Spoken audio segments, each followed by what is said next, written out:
Come cambia la nostra vita dopo il Covid? Nulla sarà dettato dal caso, pianificazione e programmazione, le parole d'ordine. Letizia Pascale.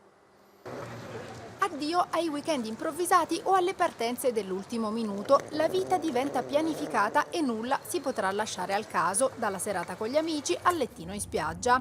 Per viaggiare sui treni prenotazioni sempre obbligatorie, non serviranno più autocertificazioni, ma i biglietti sono tassativamente nominali in modo da poter gestire eventuali contagi.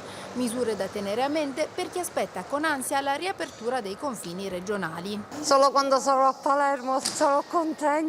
Mi sono organizzata qualche giorno prima che riaprissero perché non volevo trovare magari un boom di persone. Aumentano anche i collegamenti aerei. Per ogni volo saranno occupati meno della metà dei posti. Indispensabile prenotare con anticipo e prepararsi a biglietti un po' più costosi. Un po' cari, diciamo, però. Per la situazione che è, per i pochi voli, mi sembra che è giusto il prezzo che ho pagato. Ecco. Prenotazione sempre richiesta anche dai ristoranti, dai musei, dalle biblioteche e dagli hotel che sperano di tornare presto ad accogliere turisti stranieri.